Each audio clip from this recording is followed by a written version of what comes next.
কুমিল্লার 4টি সরকারি বেসরকারি মেডিকেল কলেজে অধ্যয়নরত 7 শতাধিক বিদেশি শিক্ষার্থীদের কাছে এখন বাংলা ভাষা শুধু প্রয়োজন নয়, ভালোবাসার নাম।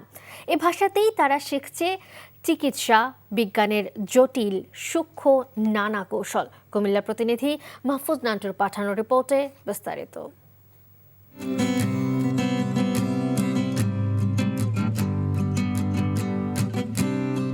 দীর্ঘ সময় এখানে বসবাস করে বাংলা ভাষা এখন তাদের হৃদয়।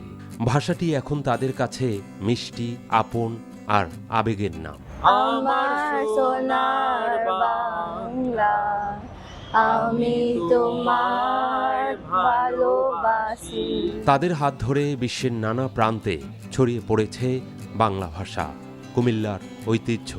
কুমিল্লায় সরকারি বেসরকারি 5টি মেডিকেল কলেজের মধ্যে 4টিতে অধ্যয়নরত ভারত, নেপাল, ভুটান সহ বিভিন্ন দেশের 7 শতাধিক শিক্ষার্থী। আমি পাকিস্তান থেকে আসছি। আমি কুমিল্লা মেডিকেল কলেজে পড়ি। বাংলা ভাষা এখন তো কুমিল্লায় রসমালাই মতো মিষ্টি। বাংলায় অনেক মিষ্টি কথা, এটা তো বাংলা অনেক ভালো লাগে। এটা তো বলে সবারকে, মামা কি করতেছো, মামা কি করতেছো, কি কিছু কাজ লাগবে মামা। বাংলাদেশ শুধু একমাত্র কান্ট্রি যারা নিজের ল্যাঙ্গুয়েজ জন্য স্ট্রাগল করছে, ওয়ার করছে। অর্গানসের নাম লাইক ফুসফুস, আমি জানতাম না যে লাংসকে ফুসফুস বলে। কোকোনাট ওয়াটারকে ওরা ডাবের পানি বলে, এটা জানতাম না। বিদেশি শিক্ষার্থীদের জন্য বাংলা ভাষা কোর্স চালু করে মেডিকেল কলেজগুলো। প্রতিনিয়ত এ ভাষায় কথা বলতে হয় বলে দ্রুত তা রপ্ত করেন শিক্ষার্থীরা। রোগীদের সঙ্গেও সাবলীল, আন্তরিক তারা।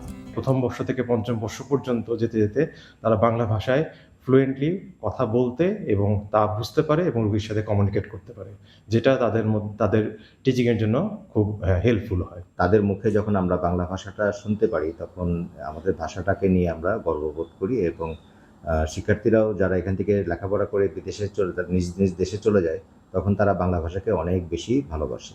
এটি আমাদের একটি গর্বের জায়গা। শুধু পড়াশোনা নয়, বাংলা ভাষা শেখার মাধ্যমে এদেশের সংস্কৃতি, মানুষের সঙ্গে গভীর বন্ধনে আবদ্ধ বিদেশি শিক্ষার্থীরা। NTV news desk.